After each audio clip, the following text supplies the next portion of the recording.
Bien chers amis de Café Évangile, Jésus disait à ses disciples, « Ne vous faites pas de trésors sur la terre, là où les mythes et les vers les dévorent, où les voleurs percent les murs pour voler. Mais faites-vous des trésors dans le ciel, là où il n'y a pas de mythes ni de vers qui dévorent, pas de voleurs qui percent les murs pour voler. Car là où est ton trésor, là aussi sera ton cœur. » Bien chers amis, dans la première lecture de ce jour, nous sommes toujours dans la méditation avec la deuxième lettre de Saint Paul apôtre aux Corinthiens. Saint Paul, pour se défendre des faux ouvriers qui se sont revêtus de peau d'agneau et se sont infiltrés dans le groupe de la communauté chrétienne, pour défendre sa mission, pour défendre sa vocation, pour défendre son appel devant ces faux ouvriers-là, Paul insiste à ce que l'Église doit être fidèle au Christ. C'est le message fondamental que Saint Paul apporte à la communauté primitive qui fait face à ces menaces-là des faux ouvriers, des faux prophètes qui se sont infiltrés parmi elles. Et Saint Paul les répond et les appelle, chers frères et sœurs, en tout et pour tout, vous devez être fidèles au Christ.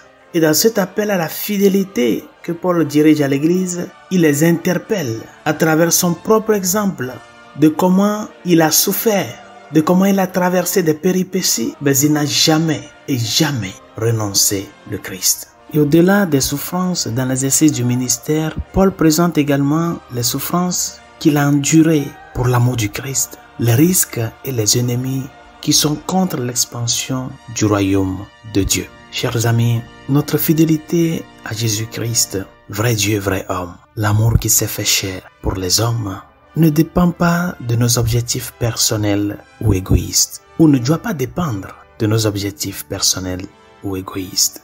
Ce n'est pas une question de compétence ni de vaine gloire. Notre appartenance au Christ, être fidèle au Christ, c'est une vocation qui au même moment est un ministère, est une mission qui, cherchant à être fidèle à cela, va nous générer des difficultés, des obstacles que nous devons dépasser, Quel père de famille va me dire maintenant qu'il n'a pas eu des difficultés ou qu'il ne rencontre pas de difficultés dans l'éducation de ses enfants du point de vue de ses convictions chrétiennes? Quel couple ne rencontre pas de difficultés dans leur quotidien, des incompréhensions?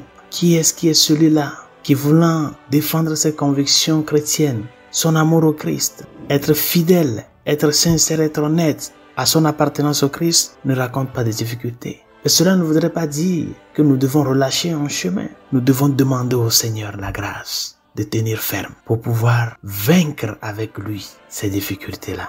Ce n'est pas en nous éloignant que nous vaincrons, mais c'est en endurant les difficultés par amour pour le Christ que nous parviendrons à la gloire de la résurrection. Je ne sais pas quelle est la difficulté que tu traverses par amour pour le Christ. Peut-être les membres de ta famille sont en train de se moquer de toi, que toi qui pries tous les jours, toi qui vas à la messe tous les jours, et pourtant regarde, nous qui n'allons pas à la messe, les choses vont mieux à nous que toi. Et tous ces moqueries, tous ces rejets-là, des fois te font penser, où est-il ce Dieu-là que j'adore, que j'ai choisi, demeurer fidèle à lui? Où est-il?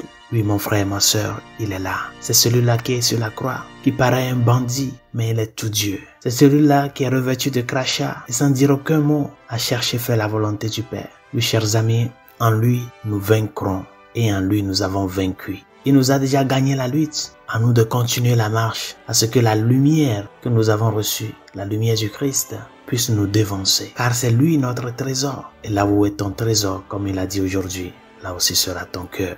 Notre trésor qui est le Christ, chers amis, tout Dieu qu'il est, a caché cette grâce-là, cette grandeur de son amour dans son humanité. C'est pour cela, le chrétien est appelé à devenir un autre Christ, en faisant de sa vie ce reflet-là de ce grand trésor que le Seigneur est pour nous. Parce que la victoire, nous l'avons déjà. L'unique chose qu'il nous demande, c'est si nous sommes prêts à payer le prix que revêt cette victoire-là de Jésus-Christ pour toi. C'est le prix de la fidélité, c'est le prix d'accepter les croix et les difficultés pour lui.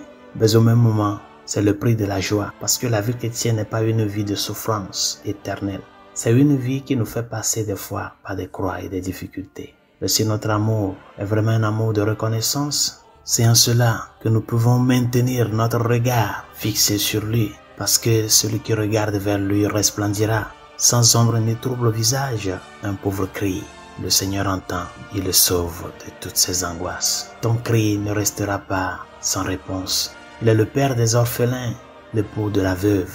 Il ne peut jamais fermer ses entrailles et ses oreilles à tes cris. Il est ton trésor, mais ce trésor est caché dans la petitesse de l'humanité. Cherche à le découvrir afin que cette joie-là qu'il t'apporte soit vraiment grande et éternelle. Bonne journée, Dieu vous bénisse.